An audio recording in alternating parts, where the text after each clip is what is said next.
منتخب المغرب للسيدات يتأهل. برافو للمنتخب المغرب للفتيات لكرة القدم، برافو عليهم. ان شاء الله مبروك. حديث عن بطولة كأس أفريقيا للسيدات والتأهل التاريخي للمغرب. مباراة المغرب، المباراة اللي انتهت بفوز المغرب وتأهل المغرب، يعني يبدو ان في نهضة رياضية على جميع الأصعدة في كرة.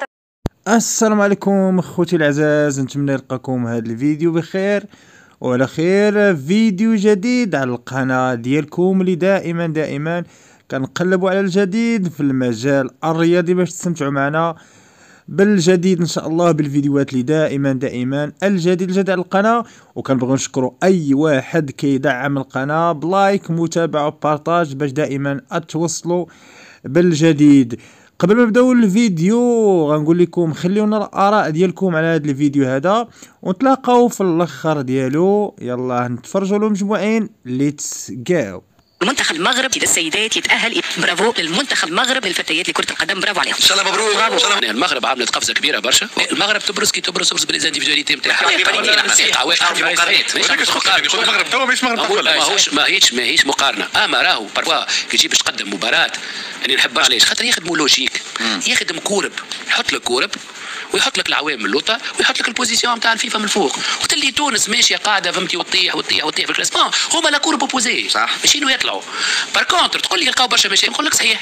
تقول لي راهو ايزون دو مال باش يتعاملوا مع السيستم دو جو نتاعنا، نقول لك صحيح. المنتخب المغربي هزت الاوروب، عندهم ناس قاعده تخدم في الكره وتعرف السيبل نتاعها الصحيح. عطيتها راهو المغرب كل كوب دافريك تعمل 9 بوان. انا نقول ناس تتعدى، راهو المغرب حاليا فما حاجه توش ناقصه كانت.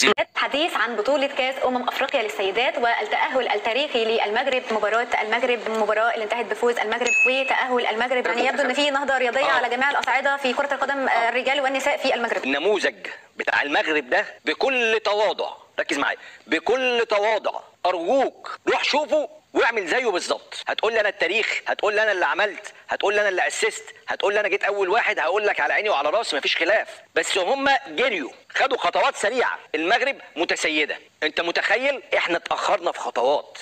كما تو في البنات خطوه قاعد يقدم في مستوى طيب. لازم نحيي المنتخب المغربي يوصل الدور هذا، ما سبقش المنتخب العربي الحقيقه عمل النتائج هذه. فاحنا على مستوى الافريقي مانيش لاقيين رواحنا معناتها ديجا مع المنتخبات الافريقيه. راهو الفنيات ومعناها والكاليتي نتاع التير والكنترول والباس والانجاجمون، راهو قلت ما تفرج ما ترجعش، تحسنوا برشا وقاعدين يتقدموا برشا. وفما نواه نتاع، فما دي جون وفما دي سونتر دو فورماسيون نتاع البنات كيما اللي موجوده في المغرب توا. اكاديميه جديده تعملت في المغرب للبنات اللي اقل من 14 سنه 16. زاد كيف قاعدين جابوا لهم مدربين من اعلى طراز وقاعدين يتطوروا، وزاد كيف تشوف النتائج. شفت انت المغرب معناها فاش تعمل ناس حاضرين. هذاك نعرف نقول باش ماتشات كيما هذوما معناها ديسيجنز كيما هذوما ناخذ منهم العبره، مش كلمه نقول ناخذ العبره ونمشي وراه، لا. هنا كنكونوا وصلنا للاخر ديال الفيديو، نتمنى ينال الاعجاب ديالكم. كما شفتوا الاعلام التونسي والمصري كنحيو من هذا المنبر هذا على التعليق الزوين ديالهم على المنتخب المغربي للسيدات وعلى الكره المغربيه بصفه عامه. خليونا الاراء ديالكم على هذا الفيديو. اللي اول مره كيشوف القناه كنقول ليه مرحبا بكم مرحبا بك في القناه ديالكم اللي دائما نجيبوا لكم جديد ديال الرياضه.